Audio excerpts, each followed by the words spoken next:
Hi everybody, welcome to our second session about Petriflow language and Netgrif low-code platform. Today we will create our first application, and we will start with a specification. So as a first application, we want to make a very simple web-based form where a client can fill his name, surname, email, phone, where email should be required. Other field could be optional, and a text with a request, and maybe a file as an attachment. So very simple form with 6 different fields, and we would like to have a web address, and if anybody goes to that web address, so a new instance of that form should be created, and the person that is filling the form could submit it, and our employees in our company should be able to read it. This is actually the first application, so let us start. We can go to Builder Netgrif Cloud, where we have a tool that will help us to create low-code applications in Petriflow language. And as we said, we want to have a very simple form. And as we said in previous session, in the first session, we have the Petriflow language is based on so-called object-centric processes, and those object-centric processes have some data part with some data variables. In this case, it will be name, surname, etc. And they have a workflow process which is forming a life cycle of that process, and the simplest possible life cycle consists only of one task. And if tasks in this builder and in Petriflow language are depicted as rectangles, so if I'm going here, they are called transitions because for processes we use Petri nets actually. So if we click here and we go somewhere on the screen and click again with the mouse, we created the first task, and this will actually be the only task in this simpler application. And now if we click right button and go to the menu item edit task, we can give a label to the task, for example, request form, and we can say that assign policy should be auto. It means when the person goes to that web page where, or to the web address where the new instance of the form is created, it is automatically assigned to that user, so he can from the scratch fill the fields on the form. So this is all what we do. And now if we again click with the right button and click on create new form, so we are associating a form to that task. And now we can either use existing fields, but we do not have any, or we can create new fields. And for example, if we take a simple text, and we can either just click or we can drag and drop, and we say, okay, this first one has some ID, default is text 0, and we will refactor or replace that ID with name. So this will be our field for name. We will give a title, also name. The second field will be surname, so ID surname, and title will be surname. Why do we have IDs and title is because sometimes we would like to have a multi-language application, and this multi-language application could have different titles in different languages, but we would like to have some unique identifier of that data field or data variable for this object-centric process, so their form IDs are unique. Okay, now we promise to have email, so we will say, okay, ID is email, and title is also email, and we will say that this one is required.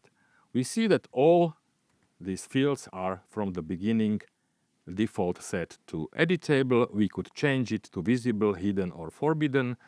Where visible is that we cannot change the value of the data field, and hidden is that it is there but it is not visible and approachable on the form. Forbidden is, I don't want to go to that detail, it's a specific that it is actually not going from the server to the client at all. Okay, now the last from these first four fields is phone number. So we will say, okay, ID is phone and title will be phone number. And all these three are optional, just email is required or necessary because we would like to have a contact to the person that is sending the request, and maybe to give him a feedback or to contact him somehow.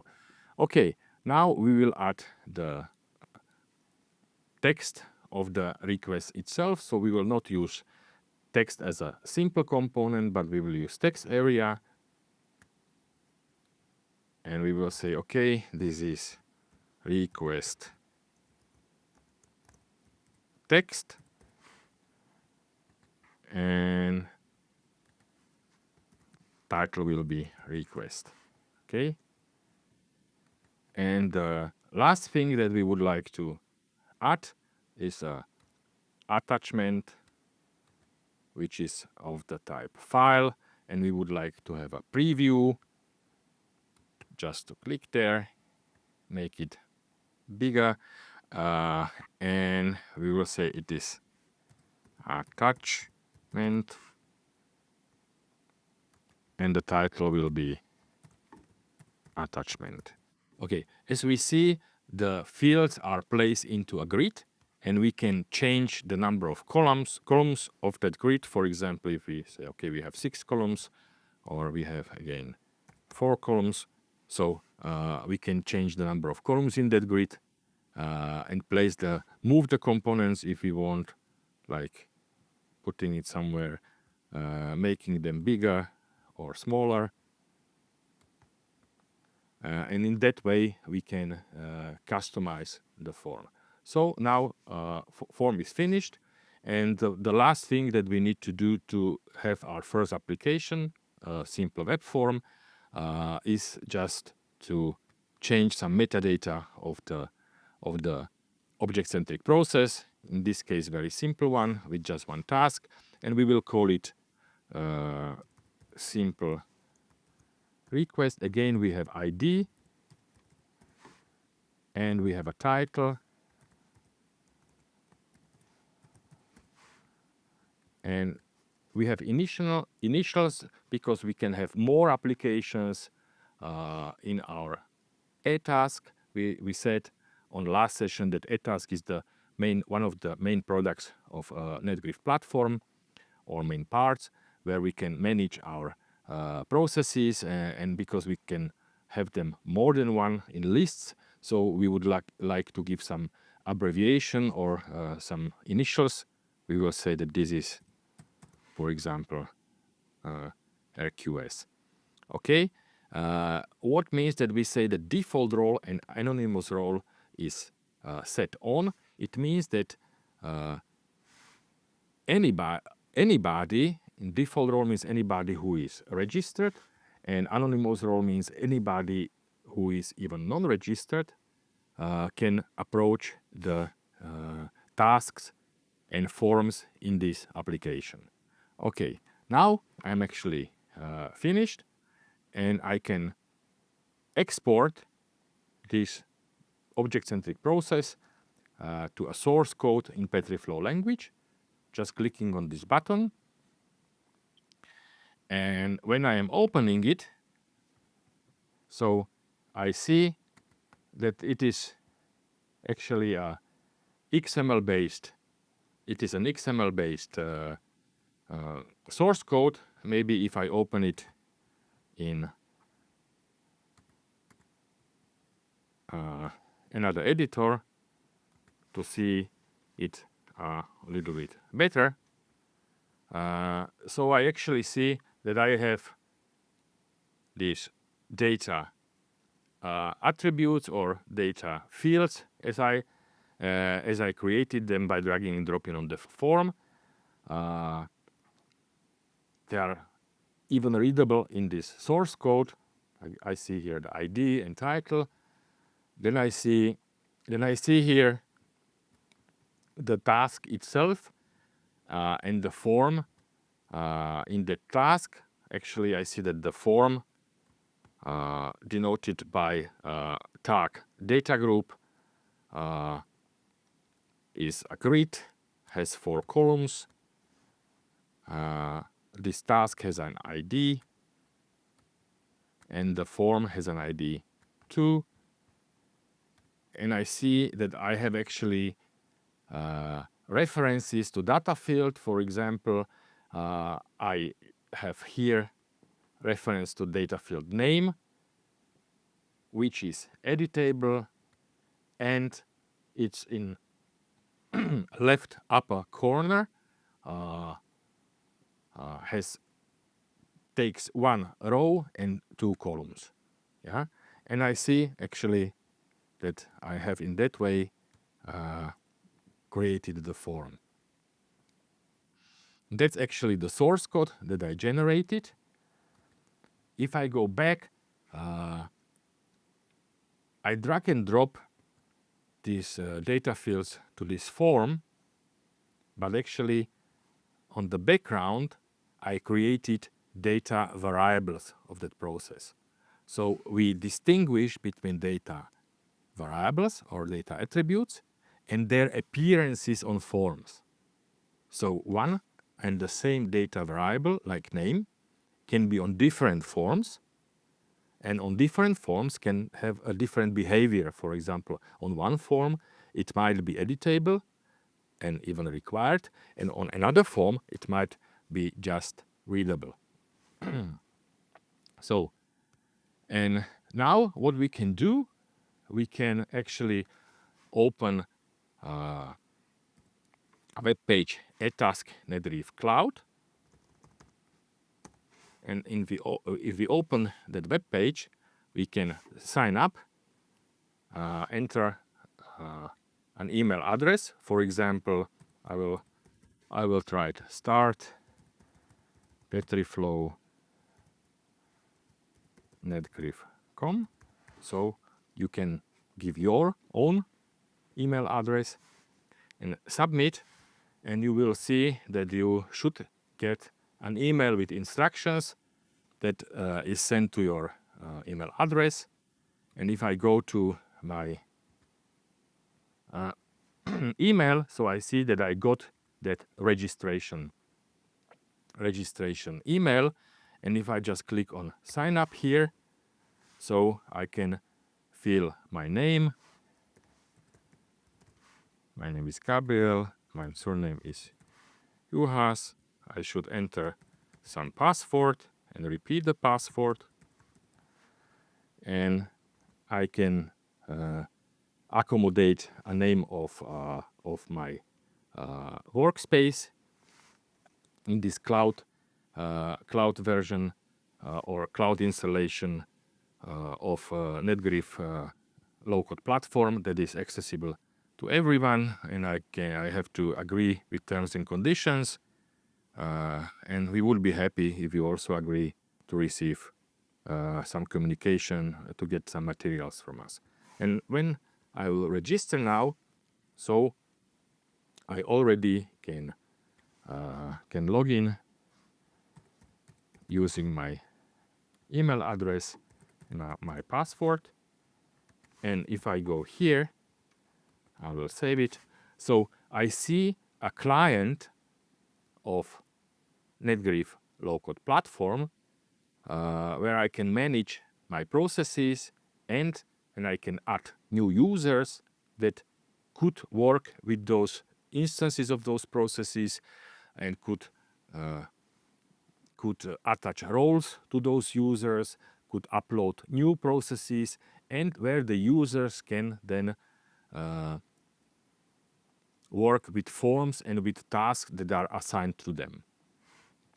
So first thing I will do, I will go to menu item processes, and here on that button down below, and I will say I would like to choose a process file.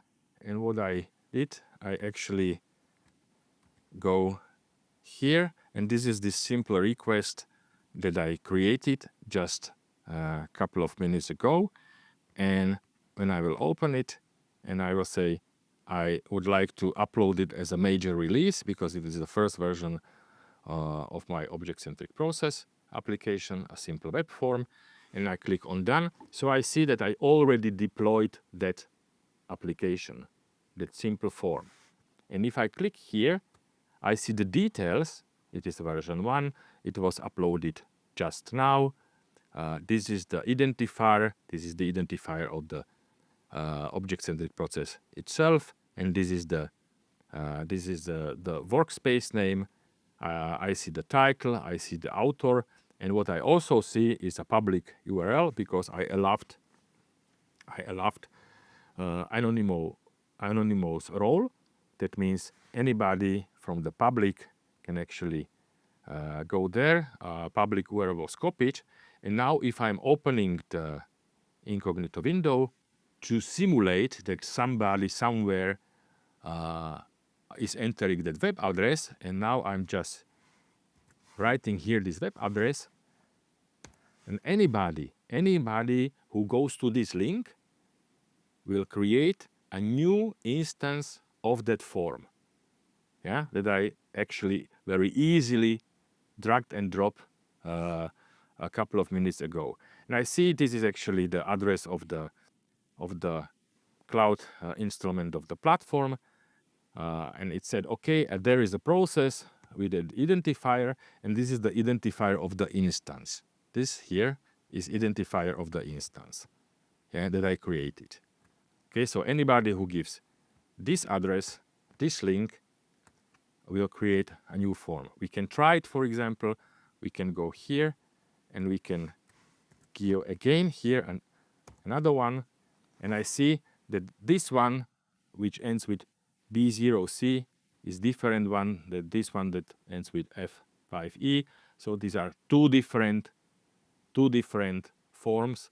And if I here say, okay, my name is Gabriel, my surname is Juhas, and my email address is, I don't know, this one,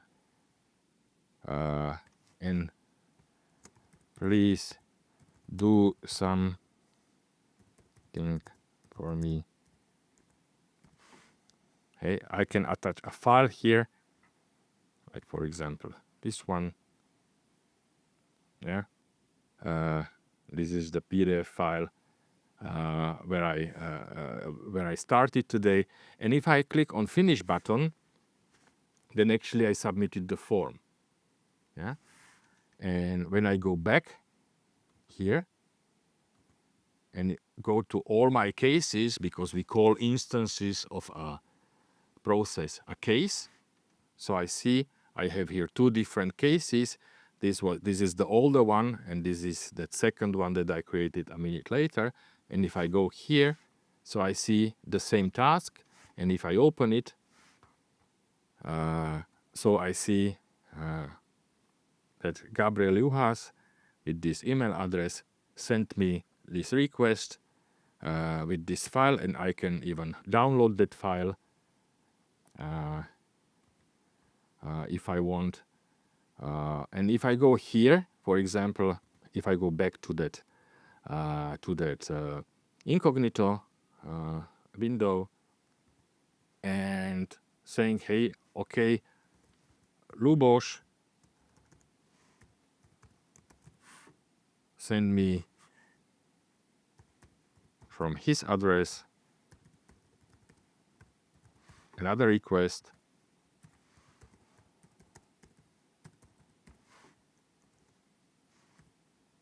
and maybe didn't give attachment because it is not required. And if he press finish, actually when I go here back to my eTask, I see this second case that were created has different data. So I have two different instances of the same form. And if I would like, actually I can work with this. If I'm like writing here something to Lubos, hi Lubos,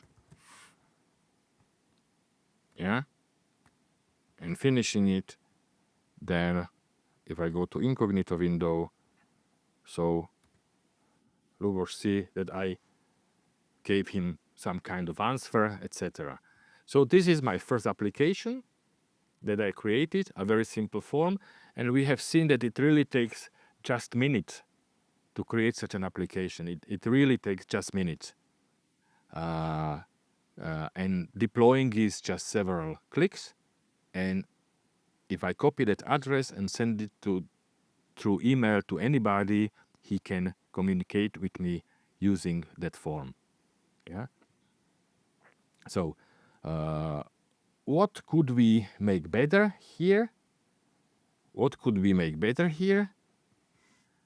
We could make some things better. For example, requests should also be required, because we don't want that somebody just saying sending the empty request. And for example, we would like to check whether email is really a valid email. For example, I can try regular expression, like give it somewhere to Google regex email. Google is finding somewhere. I'm even not knowing whether it works, but I will copy this. It should be a regular expression that is checking whether a string of letters is an actual email. And if I'm going here to this data attributes or data variables view, and if I go to email and saying, okay, I would like to have add a validation, and write here regex and give this what I copied, yeah, and saying that please type a valid email as a message when this is not valid. So in that way I could extend my application, or maybe add this validation and this required field. And if I will export it again, and if I will now go just here to my eTask, and I will go back to process menu item, and I will go to this button down below, and I will say, okay, I would like to make a new version that I created just now, uploading it and clicking on done button. So I see that I have already a new version of the same application. And now when I will copy this link and I will go to this incognito view, and here I will open another instance of that form. So I see here, and I will write here now something, and we'll try to leave this field. So I see the error message which is saying please type a valid email, because this is not a valid email according to this regular expression.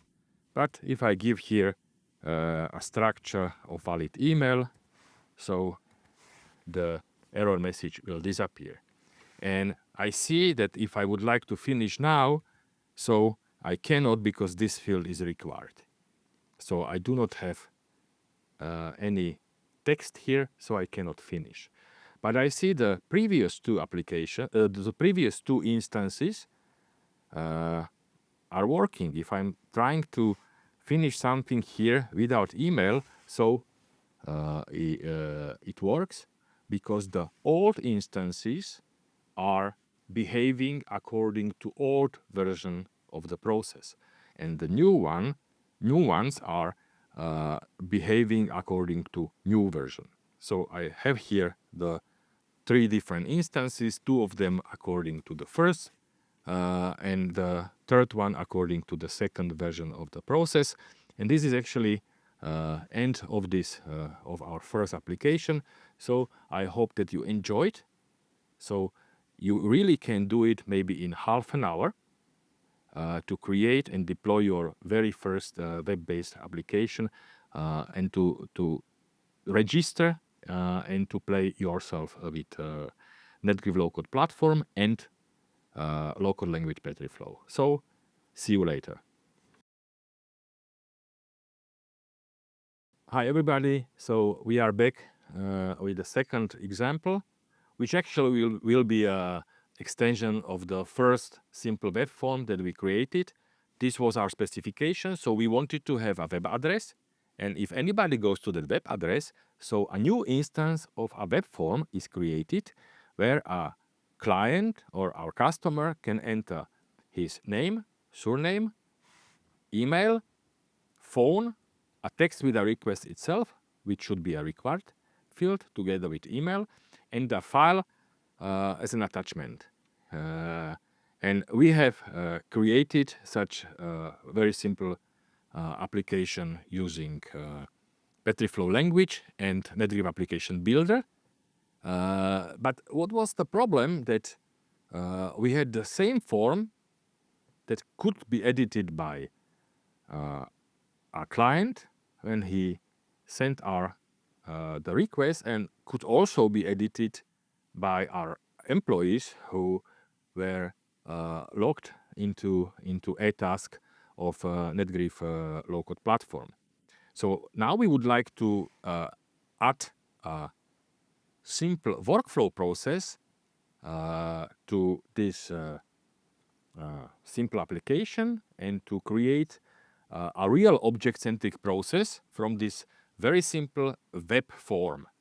So actually, we would like to extend the specification. So after the customer is filling such a form and such a request form is submitted, it should be registered by registration desk by an employee who has the role of employee at the registration desk, and this employee should decide whether the request should go to legal department or doesn't need to go to legal department and should go directly to the PR, public relation department. And if it goes to a legal department, a lawyer should write a statement, our employee, our lawyer. This should be a required field. So once it goes to legal department, the legal department must write a statement to that request, and then it should go to public relation department.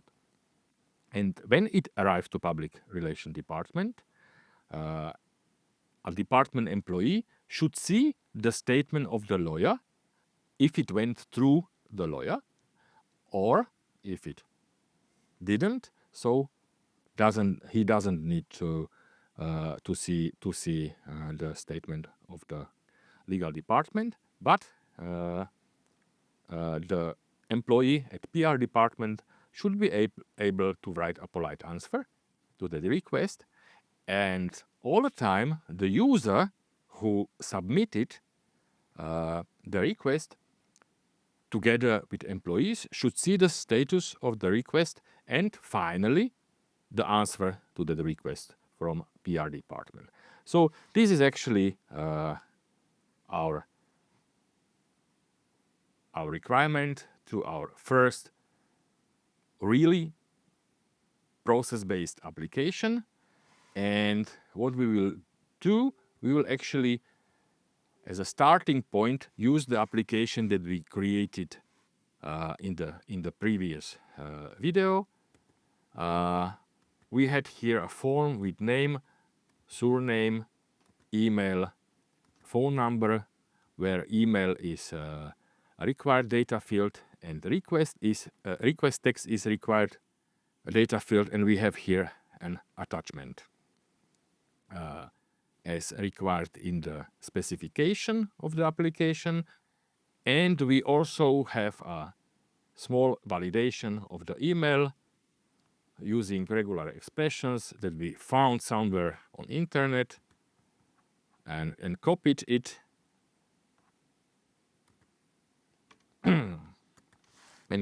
and this was actually our application. And now we would like to add this workflow process to that application, web-based or web form application, and to use this form on different tasks of this workflow. So we will go to this button that will allow us very fastly create this workflow process. And workflow processes in Petriflow language are actually Petrinets. They are very simple because they consist only of two different building blocks or two different elements. One are so-called places, which are actually holders for states. We will see in this simple workflow process what do we mean by that. And the second element are tasks. In Petrin, it's also called transitions. Places, these holders for states, are depicted by these circles, and tasks called transitions are depicted by these rectangles, and they can be connected by some arcs going either from place to a task or from a task to a place. Okay, so let's start. We say, okay, at the very beginning, we should be in a start state. Then we should, the client should be able to submit the request. After he submit the request, it should be possible to register that request by an employee at the registration desk. After the employee does it, it should either go to legal department, and after it goes to legal department, it waits for a statement of the legal department. Here there is a task that a lawyer is writing the statement of the legal department, and then an employee of the PR department, public relations department, should be able to write a polite answer. Okay, and after that, the workflow process lifecycle of our data is finished. And we also said that it should be also possible that instead of going to legal department, it should be possible that when the employee at the registration desk decides, then it should skip the legal department and go through a different path. And now we can give names. We can press the right button and we can say, okay, this state will be called start. This task will be called submit request.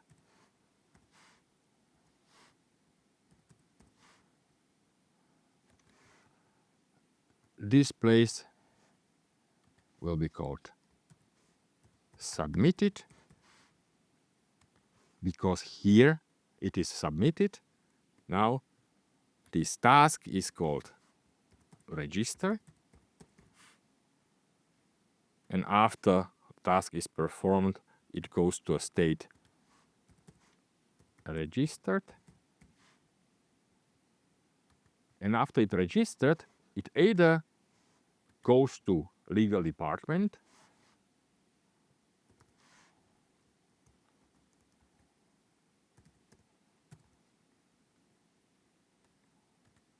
maybe we will say it, go to legal, and this will be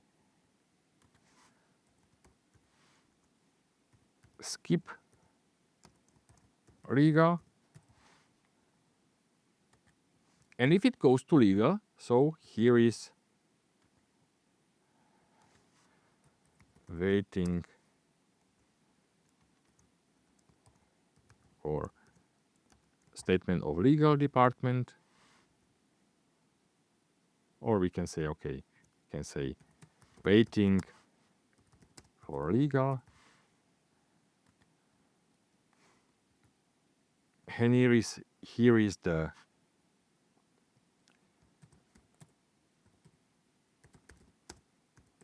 statement of legal department. Yeah, and here it is waiting for answer, and this is the task to write an answer.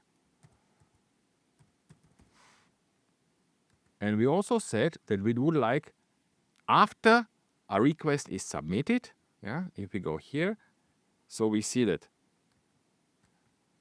all the time after request is submitted, the user should see the status of the request. Yeah.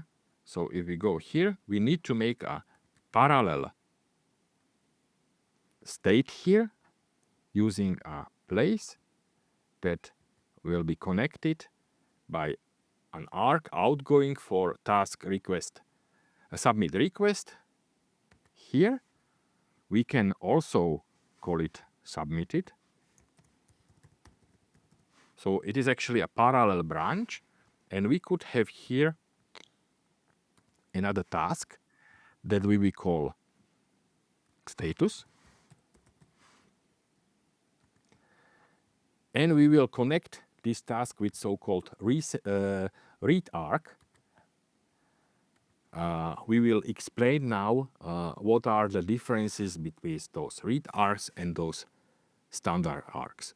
Now, if we have this created, this workflow process, and we gave titles or labels to places which are actually stakeholders and for tasks, so we intuitively understand what do we mean by state of by a state of a workflow process instance, and we can simulate it. We can say, okay, at the very beginning, so what we should say, these places, which are, why do we call them stakeholders?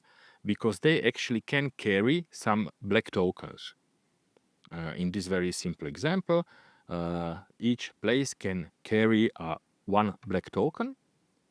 At the beginning, initially, we have a black token in start, and now we can simulate this life cycle, this workflow process instance, and we can actually use two different art of simulation. A quick one, which is saying, okay, after a client is submitting, so it is taking the token, black token from here according to this arrow, and moving tokens according to outgoing arrows from that submit request task. So we see that actually here we took one black token and move one black token here and one black token here according to those existing arcs. And now we either can see the status of our request, or an employee at the registration desk can register. And if it is registered, then system should somehow decide, based on decision of a employee at the registration desk, whether it should go to legal, and when it goes to legal, so this task will move that token here according to arrows here. Yeah, and then statement of legal should be written by a lawyer, and then answer should be written for the customer by a PR employee. Yeah, this is the one possible. And here, if I reset simulation, the second possible simulation, submit request, register, skip legal, and answer. So these are two possible runs of this workflow process instance. We can also use a more advanced simulation, which is actually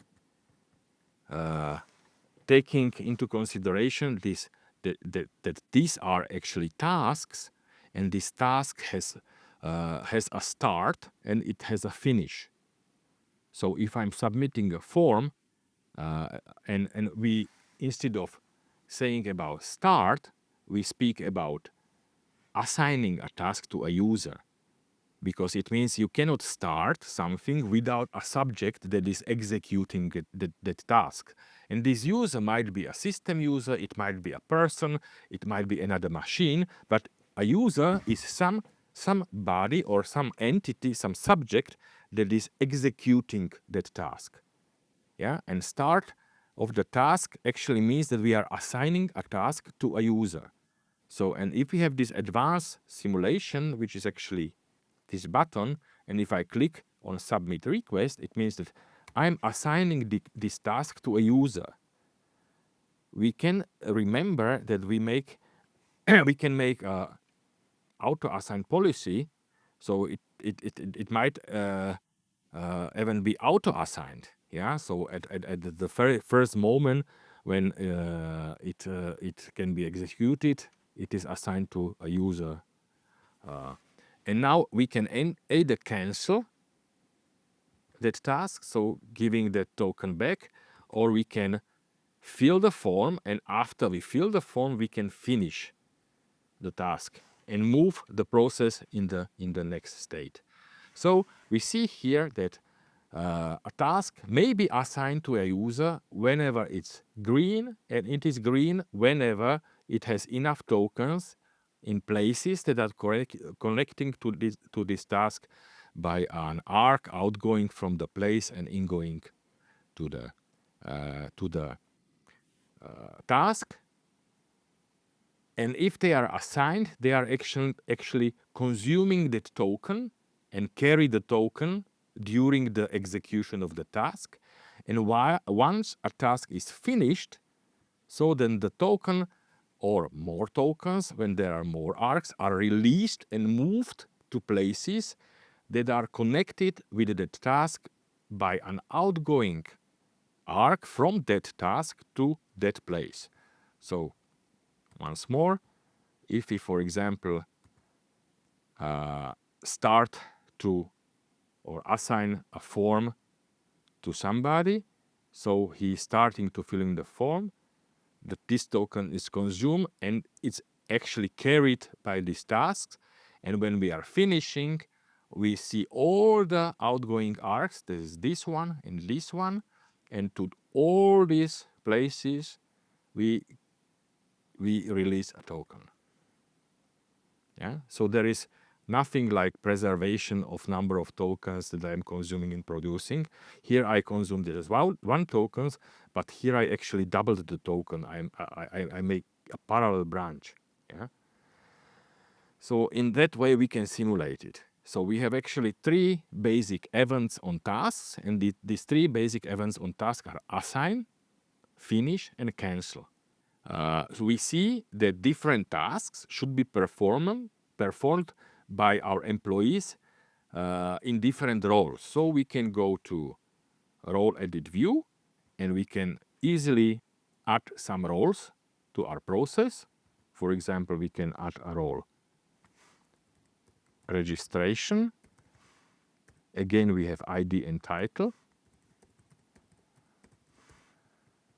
And we can attach another role which will be called legal. This is actually legal department. And the third role will be PR department and employees of the PR department. And we will also have a role which we call a system role,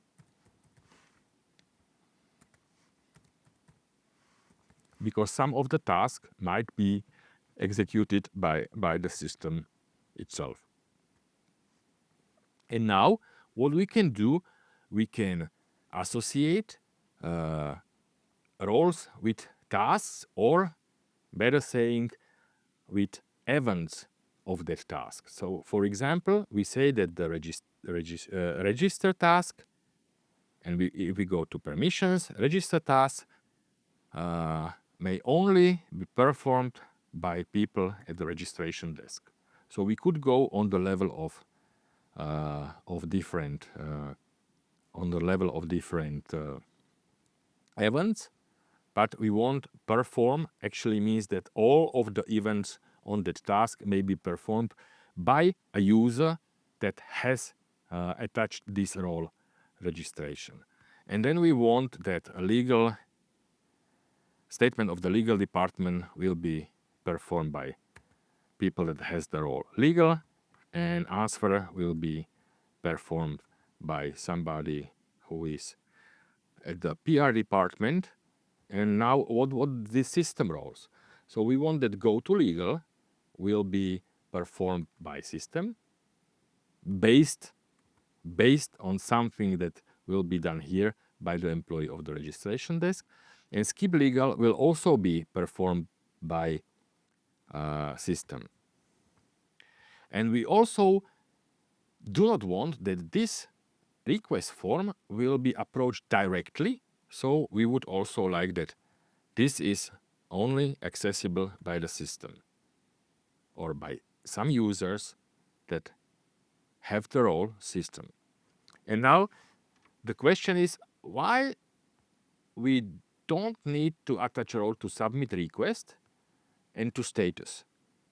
It's because if you remember, if we go to whole process, okay, if we go to whole process, we see that we said that anonymous role is true and default role is true. It means that all tasks that do not have attached any role will be accessible by both default role, it means any logged user, and by anonymous role, it means any unlocked user. So, and because unlocked user are submitting the request, and status should be seen both by anonymous users and by all employees, it means all logged users. So we would like to have this without associating a role to these two tasks. So now we would like to create forms for all of these tasks. And we said that we would like to reuse this request form. So what we can do, we can go here, click right button, create new form, and saying, okay, we either could use existing fields and attach them, drag and drop them on this grid and create a form. But we also can go and create new field, which will be reference to a task.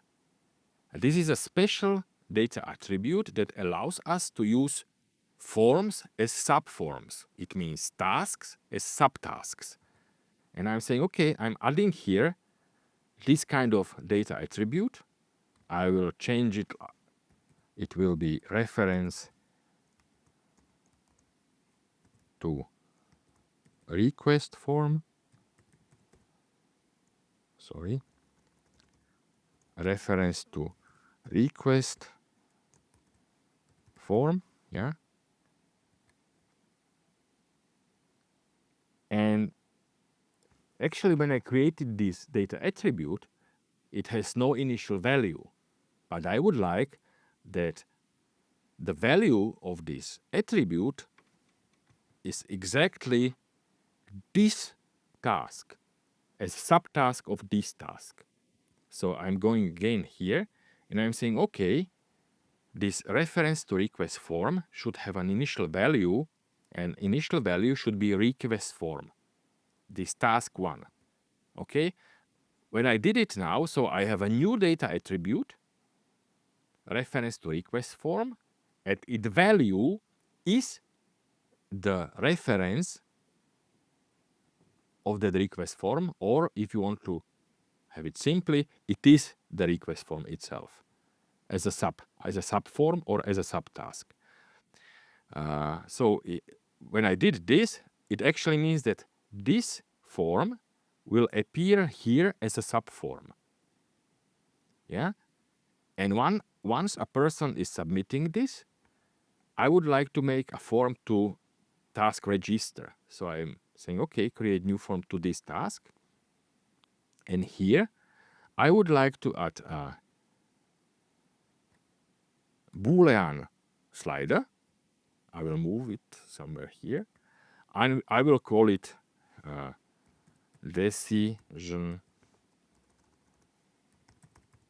decision legal. And here, it means a title will be go to legal. So, and this is actually a data attribute, and when my employee at the registration desk decide, based on the request form, that it should go to legal department, he is actually making this true, and if it should not, it should skip the legal department, then it is false, or it will be false. So, but once I added this, I said now, based on the submitted request.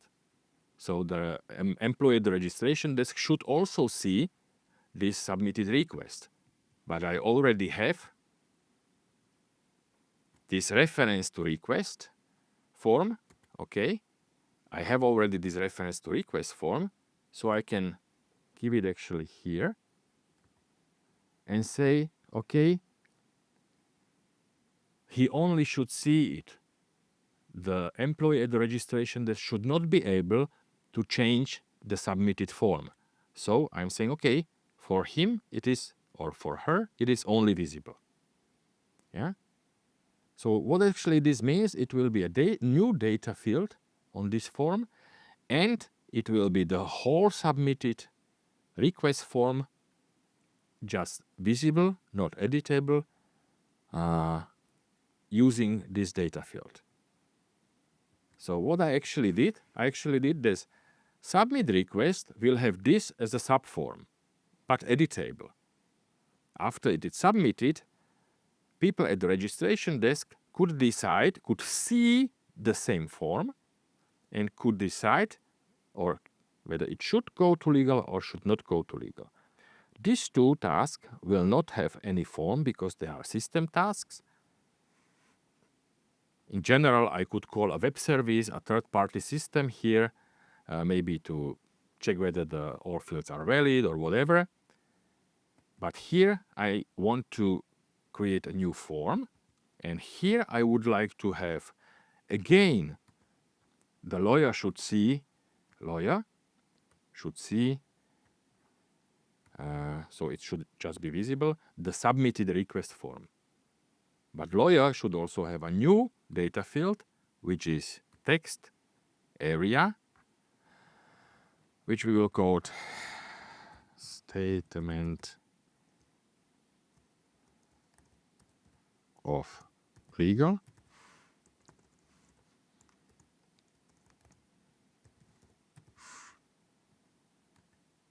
Okay.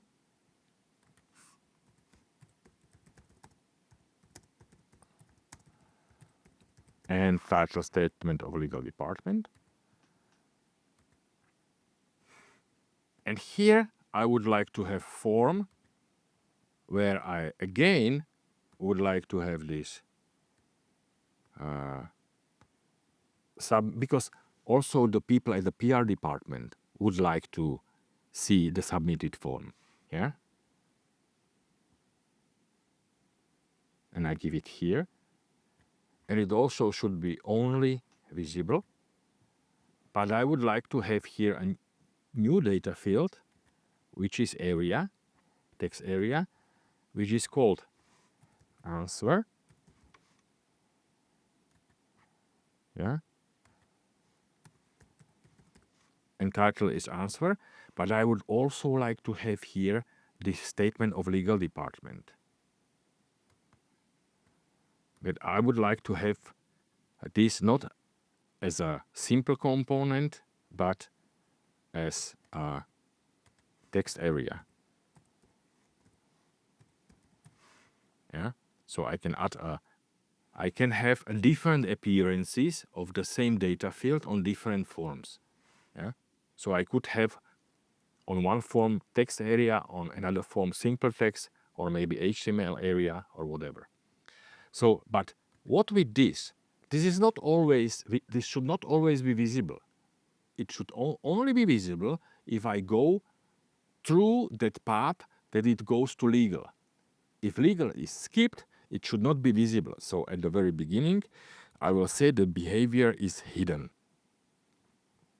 So, and when it doesn't go through legal, so it will remain hidden. And I would like to make it visible when it goes through legal department. So, and the last form I need to make is this status form. And here I also would like to see what I submitted as a client. I would like to see answer of the PR department. But both these should be just visible, and answer also should be just visible on status. Actually, answer should not be visible at the beginning. Answer should be hidden at the beginning, because I would like to make it visible only after it is written by PR department at the very end of this life cycle of this workflow process. And the last field I would like to have here is a new data field, which is a simple text, which I will call state or status or whatever you want, which will be a state of the request itself. And this also will only be visible because I will change the value of this data field by system as it goes through that life cycle, as it flows through that life cycle. So now I have actually all of the forms that I need. I have roles, and I have roles associated to different tasks. The last thing that I need is actually, and all of this was more or less no code. So actually I just dragged and drop. How would I like to have this workflow process? I could simulate. Now I need to have a little bit of code. I need to do those things. For example, I would like to, on finish button, when I'm finishing submitting the request, I would like to change the state of the request to some text. And the text should be, for example, your request was submitted. Yeah? How to do it? As I said, each and every task has at least 3 different events. It is assigning a task to a user, finishing a task, or canceling a task. So if I go to click on the right button, if I go to menu item edit actions, I can write a pieces of code as a reaction to those events. So anytime an event like finishing a task is triggered, for example, a user is finishing the task, so this piece of code will be executed. Yeah. So for example, I'm saying, okay, here for finish. And now, why do I have this pre and post? It means before the finish event is finished or after finish event is finished. And what is the difference? If I go to simulation, sorry,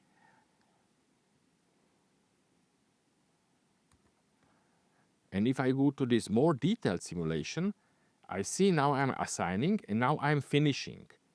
Before means that the token, black token, is not here and is still carried by this task. This means this pre. So it is executed before the token is released. And post means that immediately after this event is done and the tokens are released, in that moment, the piece of code is executed. Yeah, and it is a small difference.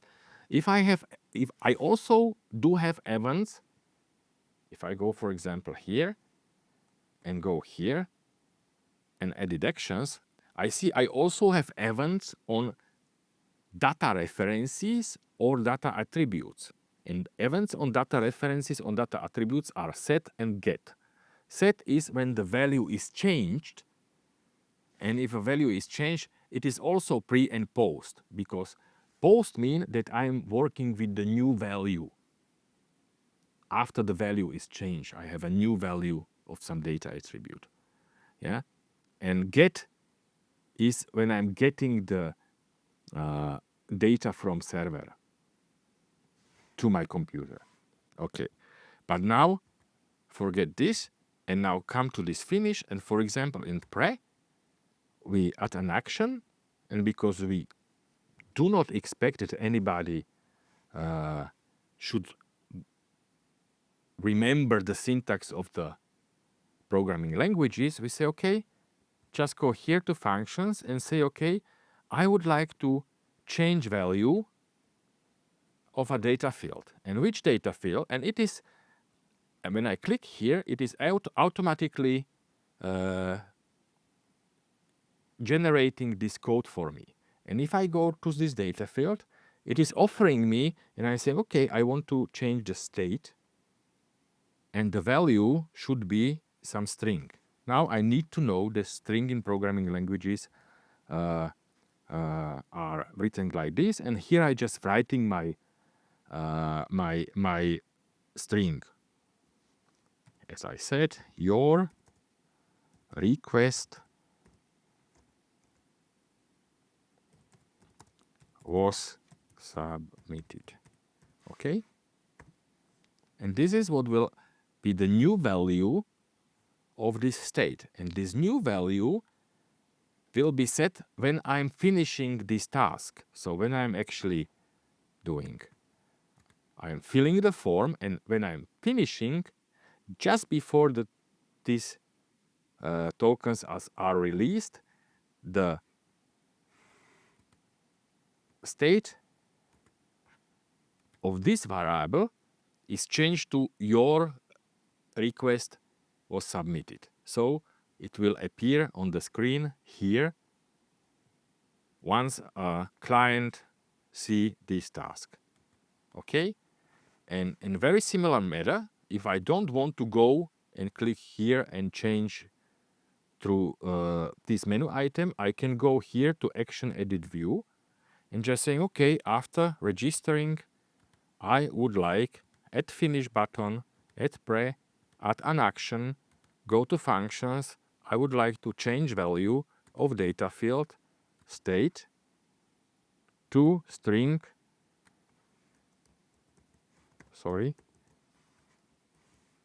your request was registered. And when I'm very, very lazy, I can copy this. And for example, after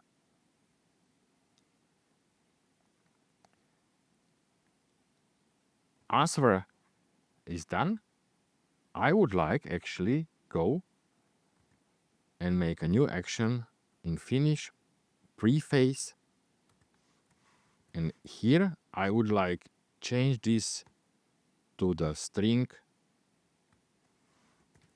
below is your answer. And what I would like to do, I would like to do one more thing. Remember, then on task status, answer was hidden at the beginning because we want to make it visible only if it is written by employee of a PR department.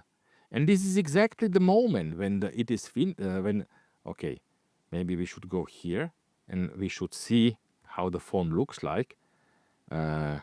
Maybe we forgot to make answer required. Yeah. And because it is required, finish may only happen if there is an answer, and then we can make the answer visible actually here. We would like to make the answer visible here. Yeah. And how we do it, I'm again going here to these actions and saying, okay, I started to do this here. Your answer, sorry, not here. I want to go here and say, okay, here in this action,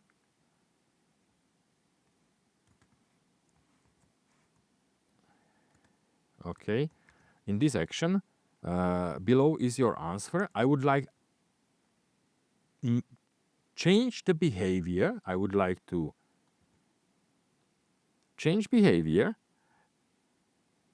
I would like to make data field answer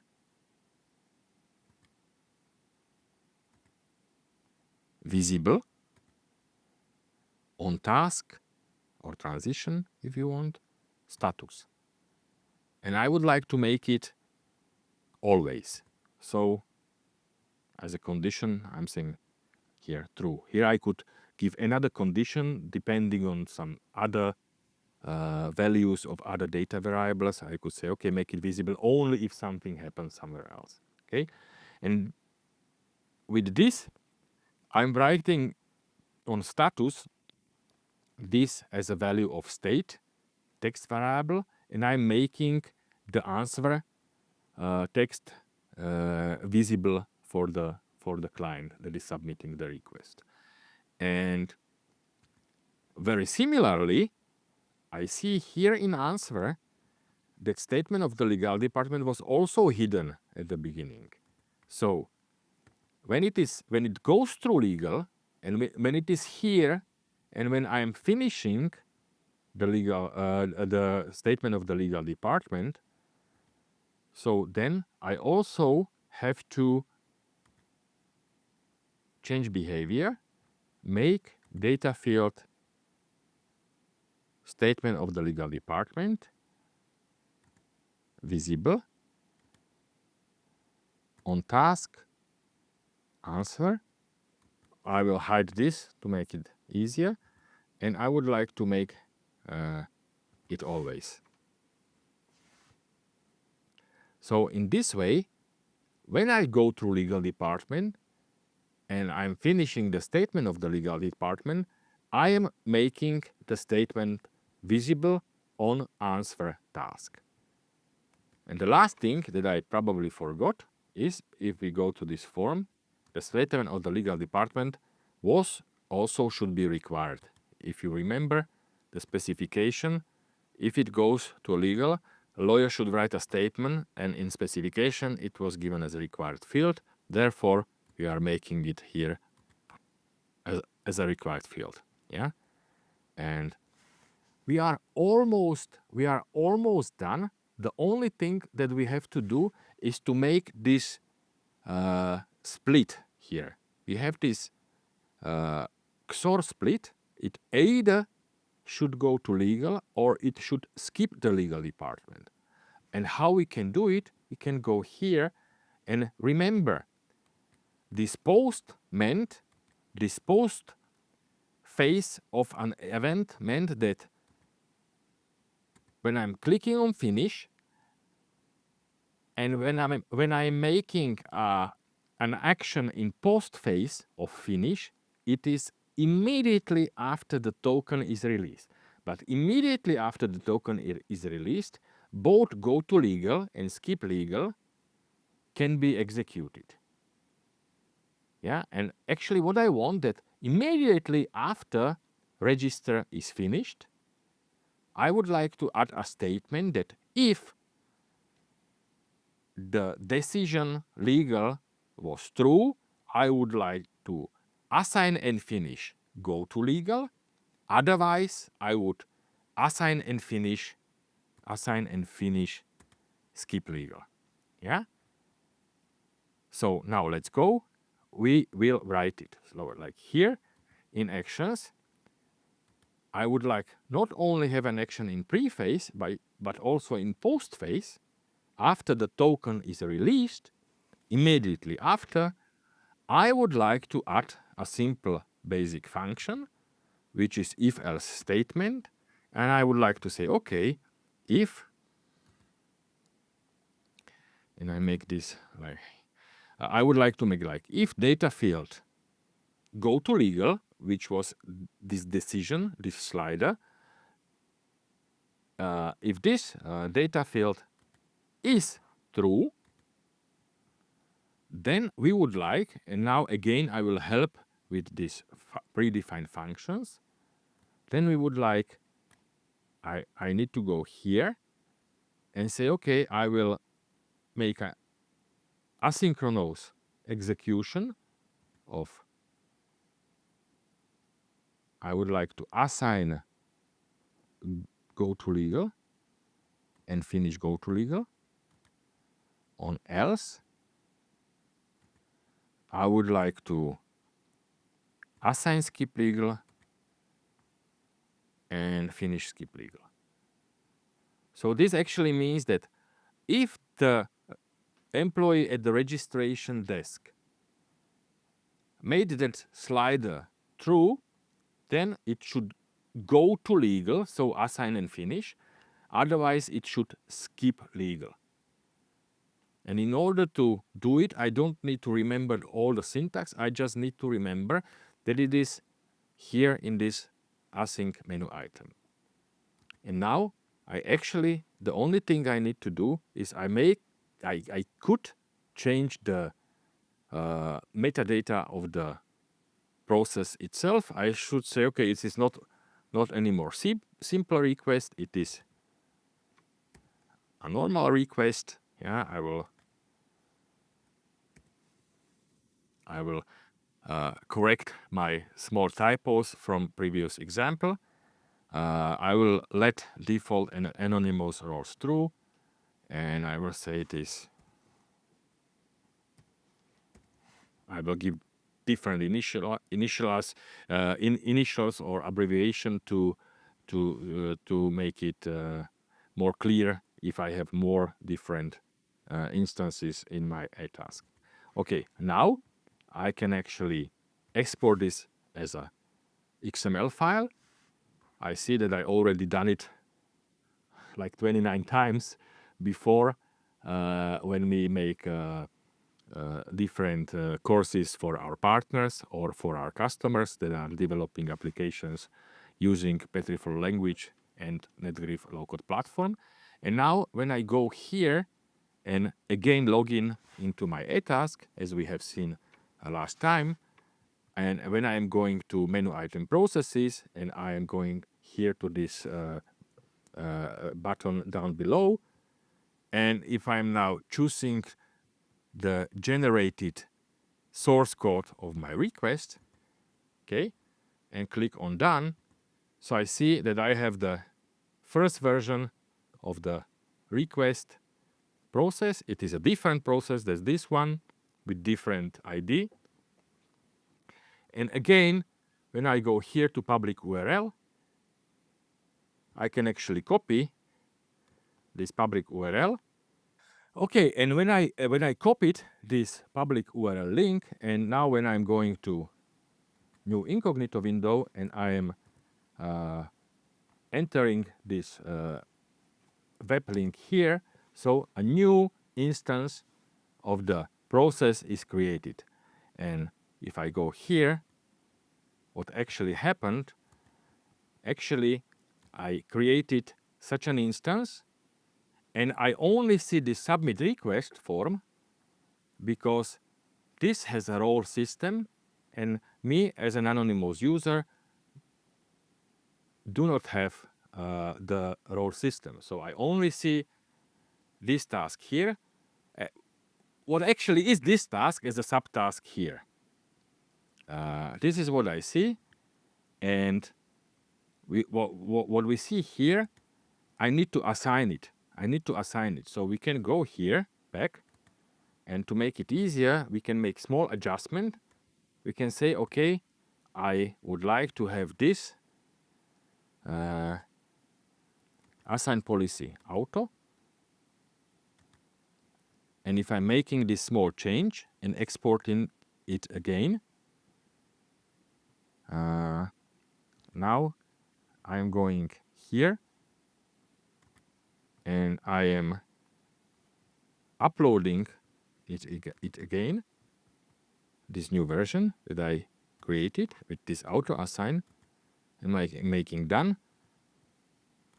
And if I'm copying this link and going back here and creating a new instance of this new version of the process, I see it is already assigned to me. This one was not, but this is already assigned because I changed this policy to auto assign.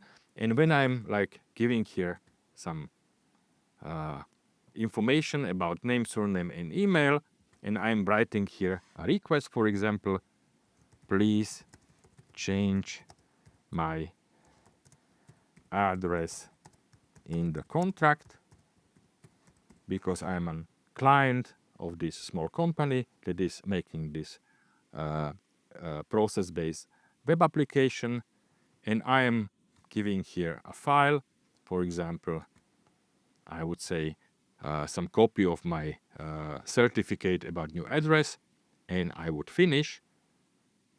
What I see now is I see the task status, and I see here your request was submitted.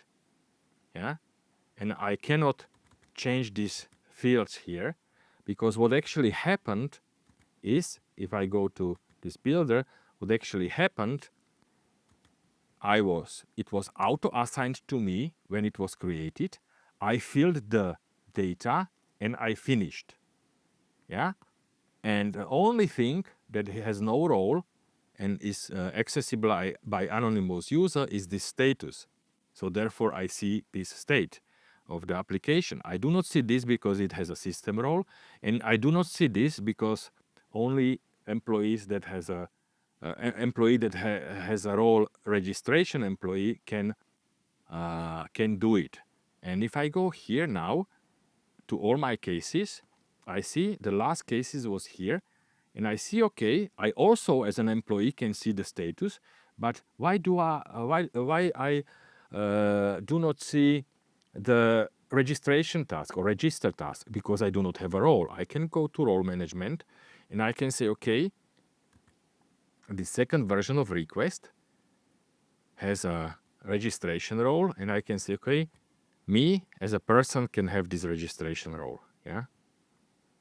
Okay, so I can say, okay, I have this registration role.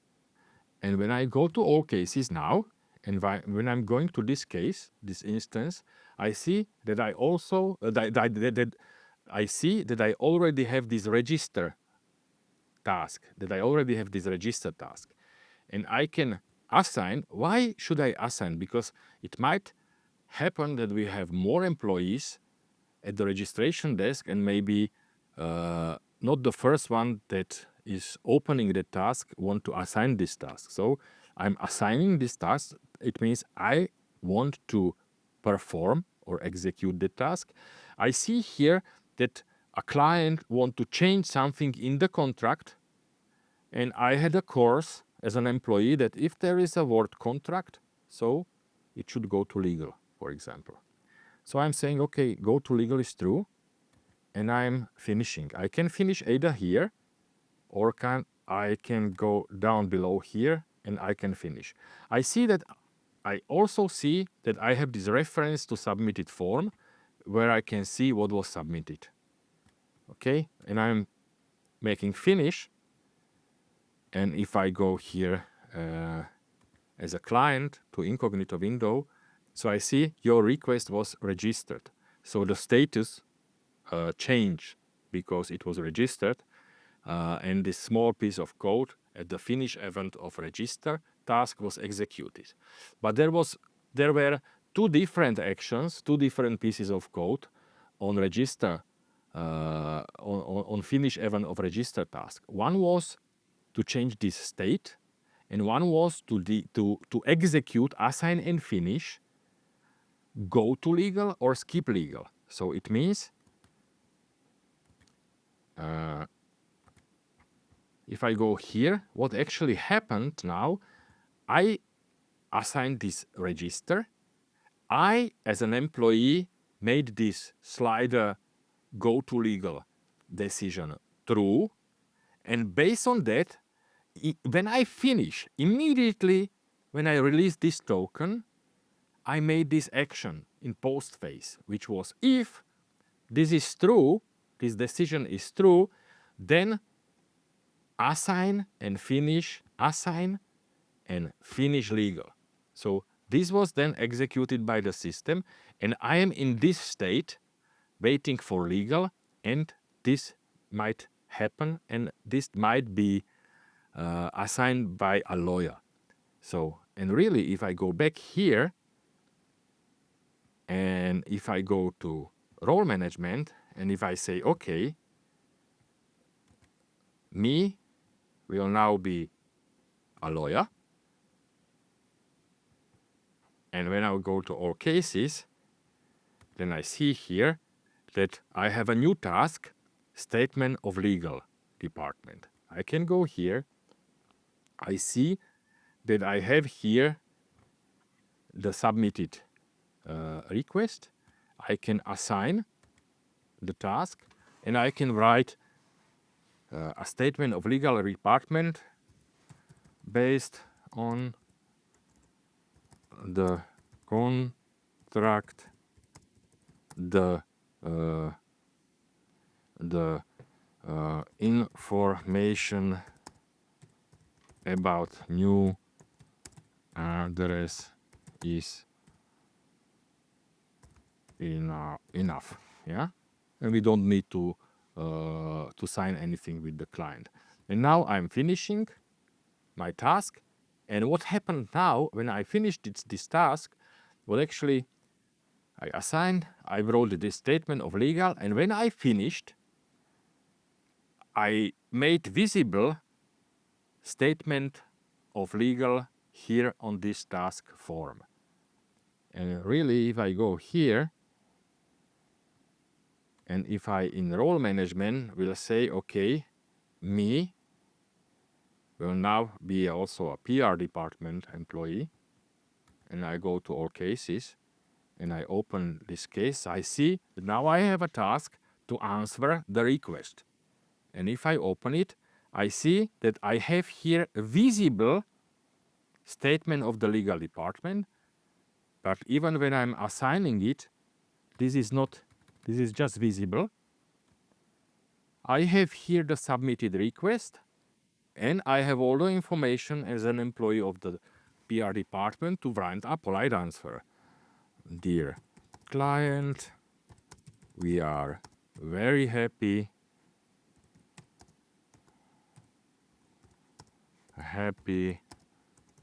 that you announce us, etc., etc. You don't need to do anything, so I would write a polite answer, and I could finish the task. And when I'm finishing the task, and I'm simulating that I'm a client, I go here, so I see I changed this value of this variable or this attribute to below is your answer, and here is the answer itself. Dear client, we are very happy, etc. So this is an illustration. Then we can really make such process-based application when we have different users performing different tasks, and those tasks has associated forms where the people decide or people write or change some data. We can do such applications, process-based applications with a web-based interface, really in maybe hours. This was actually a very simple one, but this was our first process-based application in Netgrif low-code platform using Petriflow low-code language. So hope you enjoyed it, and see you next time.